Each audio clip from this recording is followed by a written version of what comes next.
Hello and welcome to Pattern Power, learning piano repertoire through rhythm and tonal pattern play. My name is Hannah Mayo and I'm based in Lafayette, Louisiana. I have a Bachelor's of Music in Piano Pedagogy and a Master's of Music in Piano Performance from the University of Louisiana at Lafayette. I am proudly certified by Music Teachers National Association and the Louisiana Music Teachers Association, and I've been teaching music moves for piano since 2017. Patterns are the words of music. Just as in language, we need words to verbalize our thoughts, we use rhythm and tonal patterns to communicate musical thoughts. We also use these patterns to improvise, perform, read, and write. Today we will cover Getting Started, where students are absorbing and listening. And then we'll go into Pattern Basics, where students are echoing and improvising. And then, if your students are ready to go deeper, I'll explain a few further audition development activities. I'll be using the Russian folk song Opus 107, number 3 by Beethoven, and I'll be talking mostly about the first section, but there is an accompanying workbook that you can download that goes more into the second section, patterns, and also gives you the procedures that we'll be discussing today in a nice list form that you can check off as you go. Let's begin with rhythm patterns. First, we will be listening and absorbing the music. On the first listening, the teacher can simply play the piece while the student listens. I would recommend taking a slightly slower tempo so that the student has plenty of time to hear what's happening in the melody and in the bass line, and also as to not intimidate them. If you go too fast, they might not think they can do it. In the second listening, the teacher can play the piece while the student moves side to side to macro beats. Macro beats are the big beats, what you would feel side to side when you are listening to music. So the teacher can help guide the student in finding the macro beat and then alternating, shifting their weight from heel to heel, side to side, while they listen to the piece. And then on the third listening, the teacher will play again while the students move to micro beats, which are the little beats. This piece is in duple meter, and so they'll be thinking ba ba ba ba ba ba ba ba. And they can tap those micro beats on their lap or lightly on a tabletop or in the air, wherever they like. On the fourth listening, the teacher plays the piece again while students move to macro beats and micro beats simultaneously. If your student has come up in music moves and they're getting to this piece, by the time they get to a piece of this difficulty level, they will have likely no problem moving to macro beats and micro beats simultaneously because they've been doing it their whole lives. However, if you have a transfer student that is not used to moving, they might take a little longer to coordinate their macro beats and micro beats, and that's okay. Then on the fifth listening, the teacher will sing the right hand melody so that they're able to stand up from the piano and engage the students in continuous flow movements or some light stretching movements. So please imagine with me now that I am moving my arms around and I'm making fluid motions with my shoulders. If you've ever seen an MLT teacher in action, or if you yourself are an MLT teacher, then you know what I'm talking about when I say continuous flow movement. And you are welcome to flow with me as I sing the melody.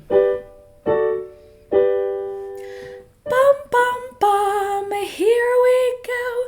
Ba-dum bum bum ba-dum bum bum ba-dum bum bum ba-dum bum ba-dum bum bum ba-dum bum bum ba-dum bum bum ba-dum bum bum bum ba-dum bum bum ba-da-da-da-da-da-dum bum bum ba-dum bum bum bum bum bum bum bum ba-dum. And you'll notice that I went down the octave in the second section because there is absolutely no way that I can sing as high as it's played on the piano, and that's perfectly fine. The other thing you'll notice is that I am singing with inflection using the articulations that the student will eventually play with. In part 2, we're going to get into the pattern basics where we echo and improvise with our students.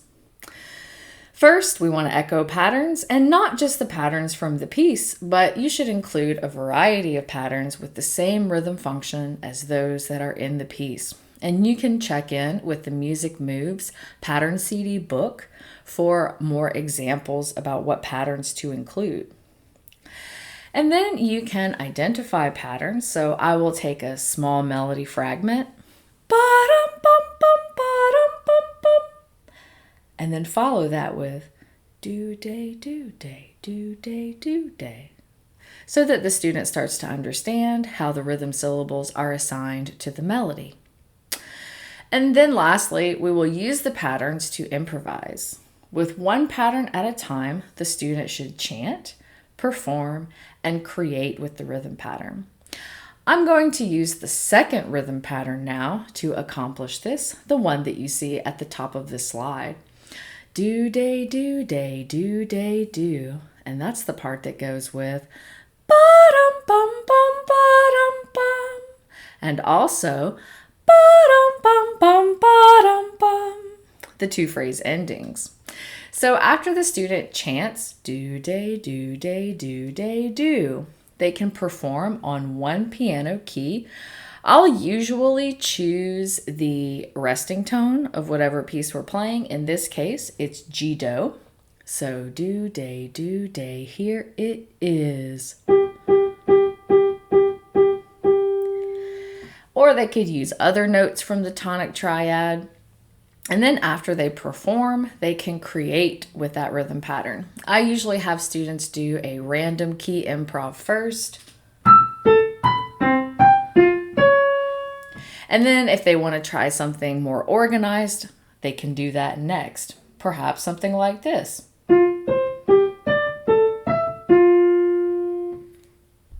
And then you continue that process with all of the rhythm patterns from the piece. After the students have been exploring the rhythm patterns for many lessons, say 3 or 4 lessons, you can go deeper with further audiation development. If you're looking for more, you can try translating. You would echo the pattern for your student with a neutral syllable, ba, ba, ba, ba, ba, ba, ba. And then they would translate the pattern to a rhythm syllable, do, day, do, day, do, day, do. And you can also give them a little time to think about it. They do not have to answer right away. You could also try notation exploration, where you circle the rhythm patterns in the musical score. And you can also help guide the students or show them where they are before they circle them if they are new to this activity. And then you can write the patterns on a blank sheet of paper and then rewrite them using in rhythmic notation, meaning we would write them first the way they appear in the score, where the quarter note is the macrobeat and a pair of eighth notes are the microbeats. And then we could rewrite them using in rhythmic notation, where the half note is the macrobeat and a pair of quarter notes are the microbeats. Getting into tonal patterns from the Russian folk song. Once again, in part 1, we're going to listen and absorb and engage our students in some movement activities and singing activities. In the first listening, the teacher can play the piece while the student listens, and I would recommend that they move either in continuous flow movement or feel that macrobeat-microbeat relationship again. And then in the second listening, the teachers can sing the melody while the student listens. And then in the third listening, the teacher plays the melody while the student sustains the resting tone. This is not always the easiest to get started on, so the teacher may help sustain the resting tone with the student. You will want to practice this step on your own before you try it with the student, because playing the melody while sustaining the resting tone is a little bit advanced. But here we are, we're going to try it now. We're going to sustain the resting tone. Bum. When you run out of breath, take one and come right back in. And I'm going to play the melody while we sustain that resting tone. Here we go. Bum.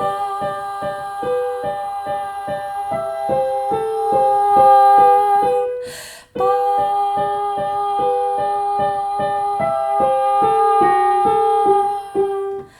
and so on into the B section. And sustaining that resting tone gives students a really solid understanding of what the tonal center is and how music moves away and back to that tonal center. In the fourth listening, the teacher can play the melody again or sing if the student is able to carry that resting tone independently. And then they can also create a resting tone ostinato. So instead of just sustaining the resting tone, they might go bum, bum, bum, bum, bum, bum, bum, bum, bum, bum, bum, bum, bum, bum, bum, bum, bum, bum, bum. And then finally, the teacher will play the melody or sing while students improvise a rhythm with the resting tone. So for example, and you'll probably need to give your students some examples if it's their first time trying this, you might go bum ba-da-dum, bum ba-da-dum, bum ba-da-dum, or even more simply, bum bum bum, bum bum bum, bum bum bum, or let the student come up with whatever they can imagine. In part 2, we will get into some echoing and improvising with tonal patterns. First, we want to echo patterns and include a variety of patterns with the same harmonic function as those in the piece. So while you will be delivering the exact patterns from the piece, you will also want to include a larger variety of tonal patterns that are in the same context. In this case, we're dealing with major, tonic, and dominant patterns mostly. And then you can identify the patterns for the student by taking a small melody fragment and assigning tonal syllables. For example, ba-dum bum bum ba-dum bum bum, mi so, mi so bum bum, mi so bum bum. And you can point out the tonal patterns for your student. However, do not sing the whole melody with tonal solfege, only the patterns. And then finally, you can use the patterns at the piano. After you sing them, you can perform them and create with the tonal patterns. And then you can combine those rhythm patterns with, those tonal patterns with the rhythm patterns to improvise musical ideas. So after we sing mi so and la fa and re fa and one more fa mi, the student will echo all of those patterns, and then you can sing them again while they perform them on the piano. Mi so la fa re fa fa mi. And you could also have the student find those in many different places on the piano. With one pattern, you might have them find it in every single octave, and that gives them even more opportunity to hear those patterns.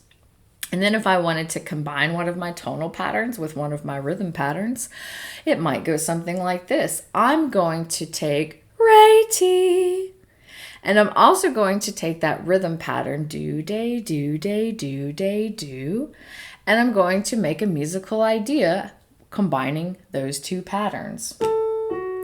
Here it is.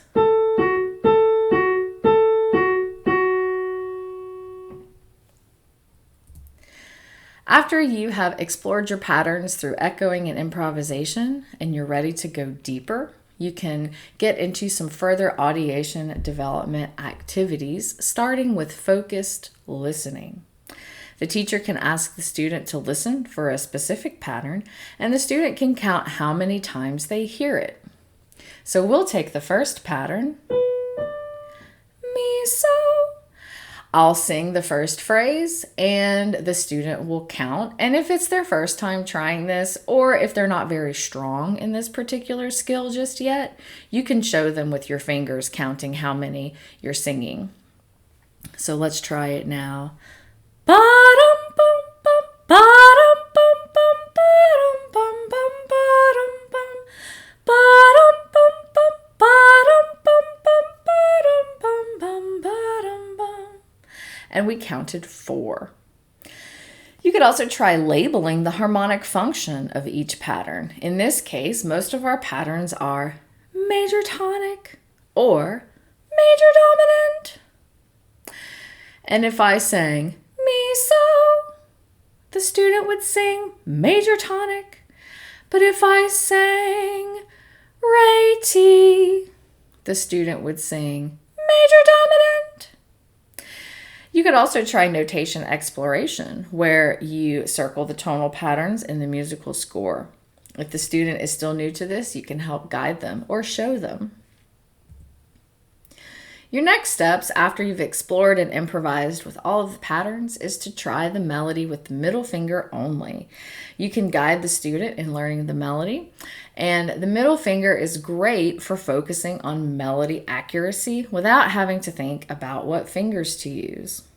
And then after the student can play it accurately, you can decide on good fingering choices and even consult the musical score for those fingerings.